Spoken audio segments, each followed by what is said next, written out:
Boxing King Media in association with Boxstro. The man himself, Leeds Warrior, Josh Warrington. Just seen your stablemate Reece put on. I don't want to say clinical boxing lesson because it wasn't. It was a war, and then it was a bit of a boxing class, and it was a bit of everything. Yeah, it was. It were, it was a fucking brilliant fight for. And I don't want to say small because it keeps getting labelled small, but that was fantastic production out there. Big production. That was TV production. Packed at rafters. I'm behind all that. Well, there you go. Packed at rafters, and a fight with it, which with a cherry on the top. So, have an absolutely fantastic boxing match there, and credit to both men. Obviously, I'm just a bit from my man Reece, but also massive kudos to Ahmed who kept on coming because it takes two to tango, two to make a fight, and it wouldn't have been the fight. It wouldn't have been the fight it was if he didn't keep on coming and have that desire to want to win. When you walked in today, did you expect ring walks like that? Did you expect interviews in the changing rooms? Did you expect any of that kind of stuff? Well, I kind of got an idea of how it was going to be at the weigh-in. Seeing the weigh-in, a lot of media were there.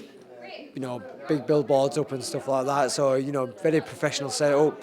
So I thought it was going to be quite well set up, and it certainly delivered. But you know what?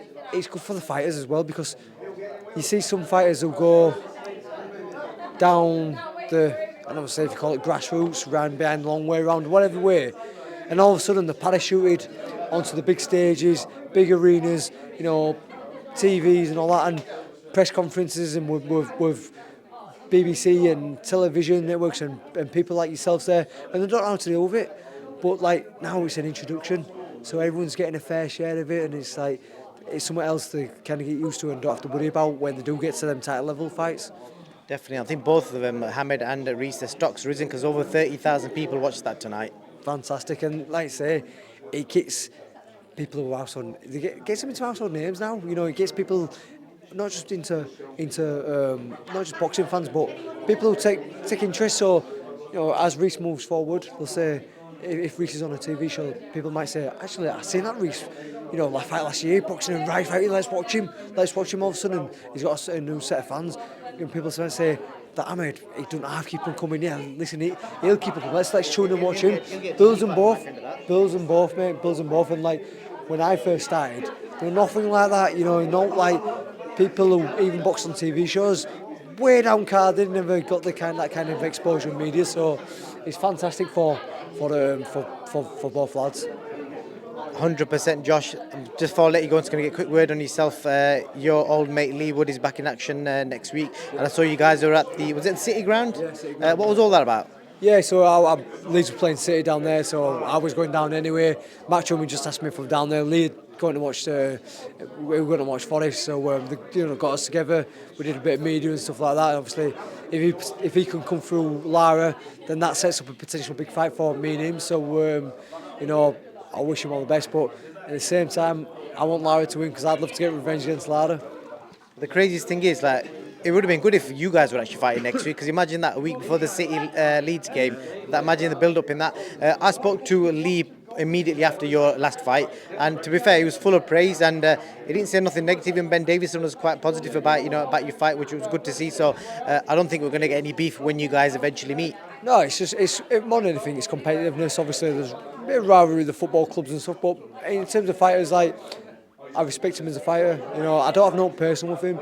Not like I do with Lara. Like with Lara, it's different. I'd want to fucking headbutt him. Trademark. But Lee, it's different. He's fucking. Obviously, he's done well to get himself to a stage. It'd be very competitive, of course, but it's not personal. It's business. I know you just joked about it there, but does it piss you off when you see comments online? Because a lot of the things people do say about you are he's in there with his head all the time. Does that piss you off? You know what? One of my mates made a good point the other day when I was arguing with someone on social media. How many times I've had points taken off from me using my head? Do you know what I mean? If I was that much of a dirty fighter, fucking intentional headbutting, how many points have been taken off? I fight. I'm an aggressive fighter. I go forward a lot. I keep my chin down.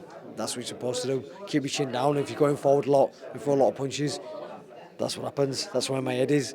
If I'm rushing in, sometimes it's clash, and that's what it is. It just happens. There's no way it's intentional whatsoever, but fucking hell, everyone's an expert out there.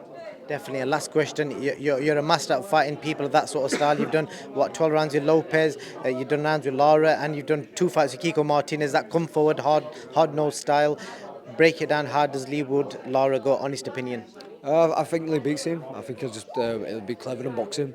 Obviously, Lara's a banger. If you don't want to stand in the 50-50, but I feel Lee'll just box him, keep it smart, and then break him down, get to him later on. Josh Warrington, as always, appreciate your time. I look forward to seeing you back in the ring soon. Thank you very much. Thanks for your time, mate. Much appreciated.